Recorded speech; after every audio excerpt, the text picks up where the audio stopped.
Good morning mga par. Dulay mapumahalis here. Good morning. Almusal muna tayo. Tapos mamaya tulong na tayo dito sa bahay kahit pa paano mag-iis tayo. No? Yun lang yung babalik natin sa kumpalan natin, sa kumpalan natin na tumulong tayo sa paglilinis sa bahay. Paano masukulian natin yung kabaitan nila na tinanggap nila ako dito sa bahay. Tapos nun,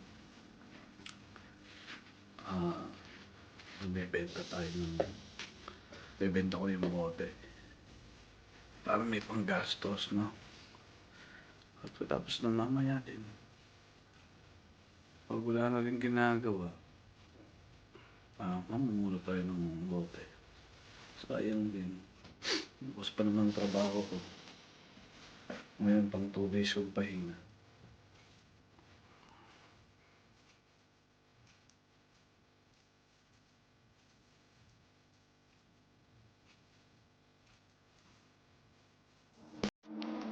Good morning mga pahal. Ano ba?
Pusin muna natin itong kape natin mga par. Bago tayo maglinis ng bahay.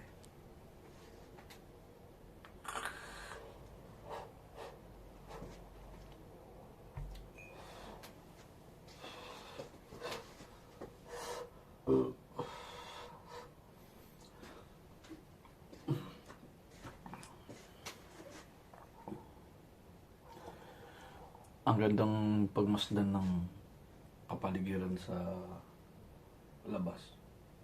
Ano nga lang talaga, magtitis sa lamig.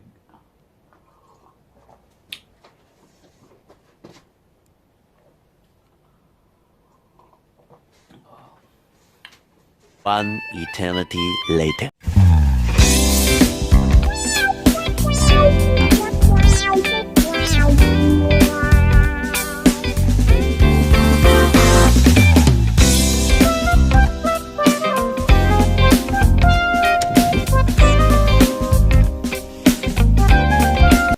What's up mga par, Don Leo mapagmahal siya. Punta tayo ngayon sa Metro, bibili tayo ng mga ingredients na gagamitin sa birthday ni Sam. Medyo mabigat din kasi yun. Malalaking ingredients na kailangan sa pagluluto. Natulungan natin yung kumari ko kasi wala nga si pare. Wala tayong sasakyan. Ang hirap kasi maglakad pagka malamig, yung malamig tapos maraming yelo, madulas sa daan. Tapos bubuhat ka para mabigat. Napakahirap. Kailangan natin tumulong, no?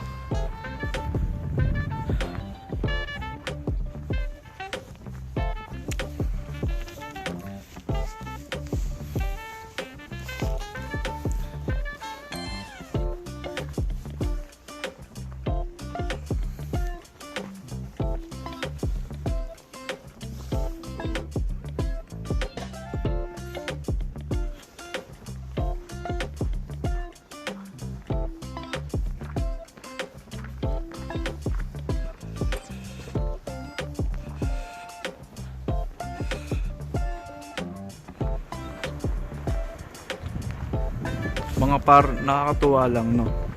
Kasi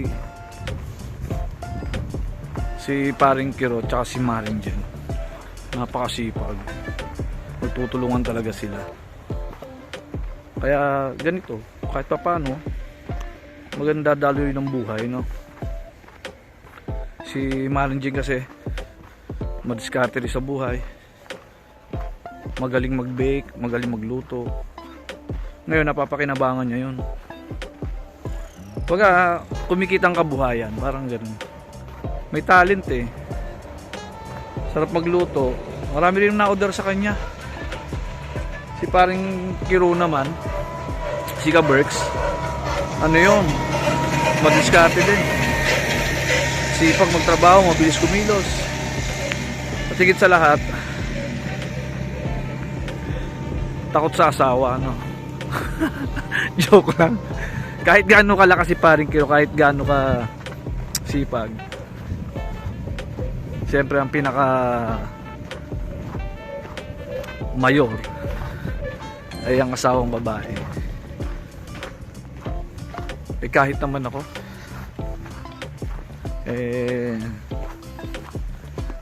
kaya nga lang ako nagpatato para hindi halatang takot sa asawa. Kasi asawa ko ano din, matapang din ang partner ko.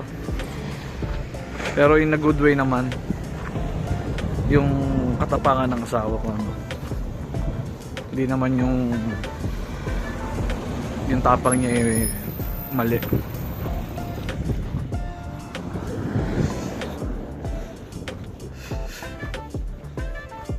Ganda ng pagkakakayod ng kalsada. Talagang simot ang yelo, kaso lang yung mga naiwanan na yan, mga par, yung madulas. Yung mga naiwanan na yan kasi tumitigas yan. At tinatambak naman nila yung mga yelong naka ano nila, tawag dito, tinatanggal sa gilid.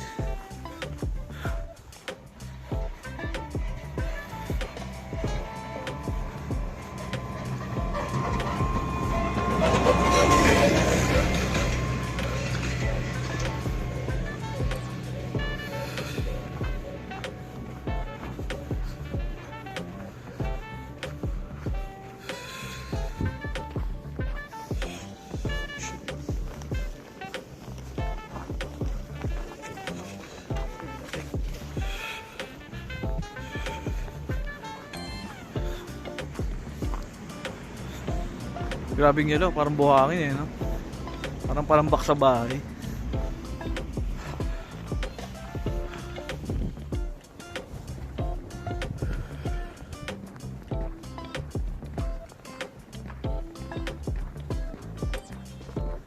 Sa totoo lang mga par, kung hindi mo tutulungan yung sarili mo dito dahil sa sobrang lamig, lagi kang tulog. Kaya kala sobrang lamig yung mga ganito, ang sarap ng nasa bahay lang yun.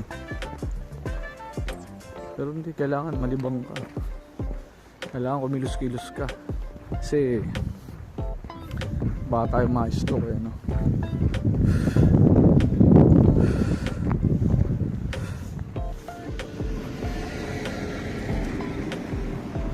Malapit na tayo sa metro. Siguro kung walang yelo, tapos lalakarin mo to, wala pa sigurong 10 minutes nandito ka na kasi sobrang lamig mga para.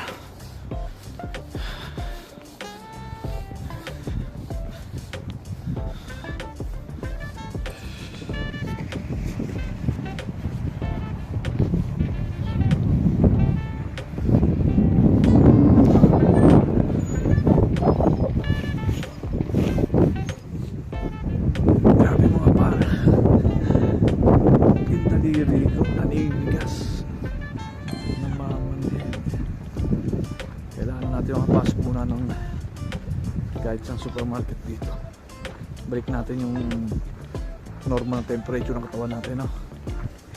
So lamig talaga.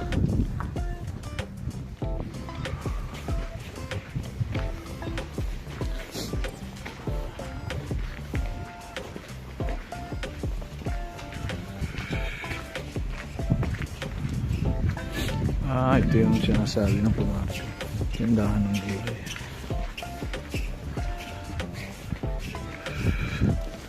Oh my God. Naninigas yung aking kamay. Ay.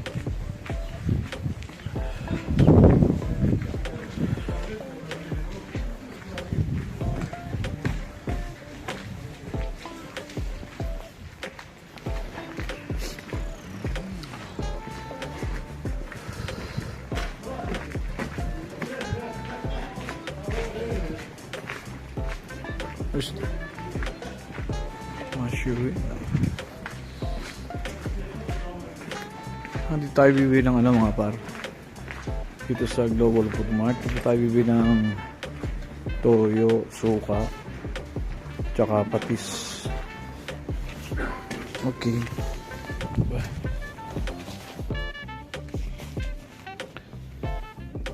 Toyo, wala sa package.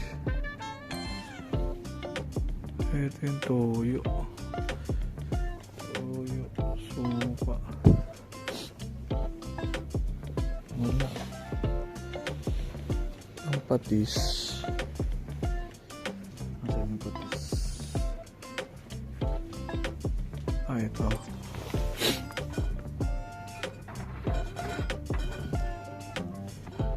Patis.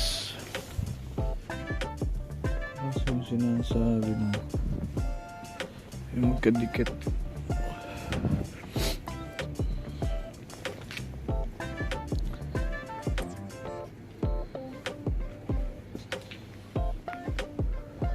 Wala. Atong tatlong patis tsaka itong tatlong gatas. Okay. Bayaran natin. Okay. Nabihan natin. Kulang na lang mantika.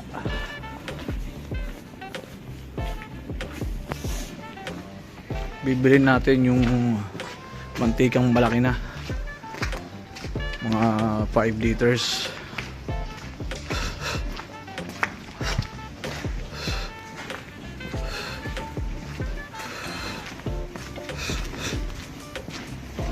Ito tayo sa Ryan Market.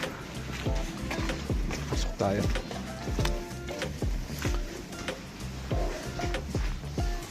Okay.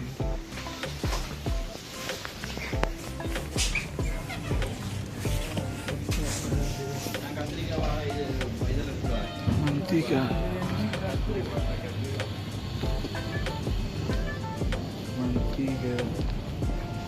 Saan ang mantika?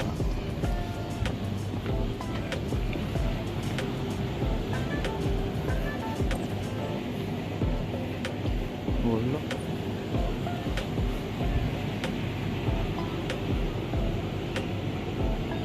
Tiga malaki.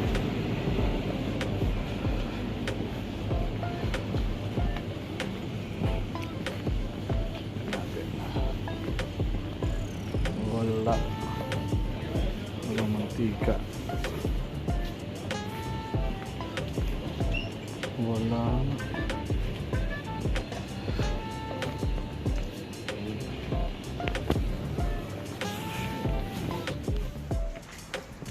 Walang mantika doon sa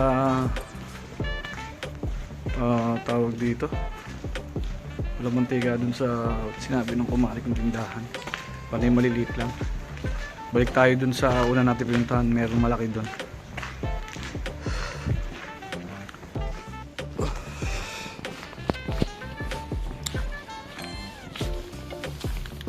Okay. Hello. I forgot one. This one. Ito. Malaki ito.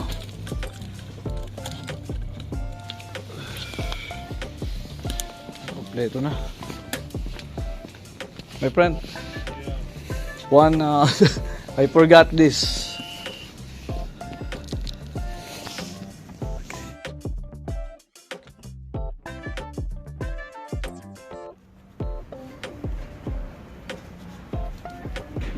Kaya maputol to. Sige na. Uwi tayo.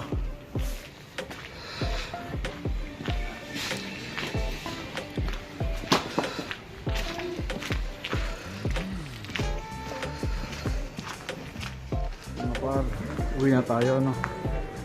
Nabihan natin lahat. Mabigat nga to. Baga pagbihan ng kumari ko to, mabigat. Tapos malamig.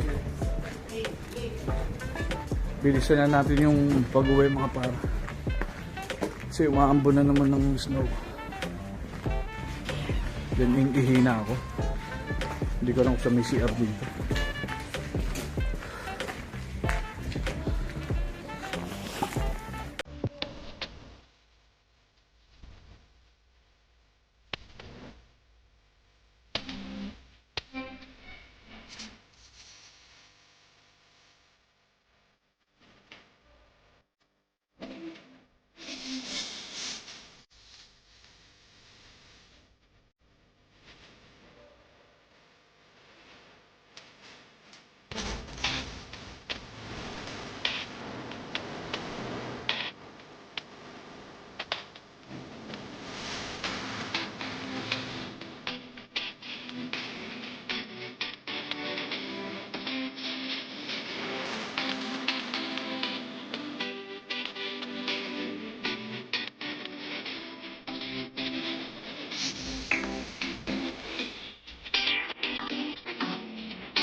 Doon tayo sa bahay mga par.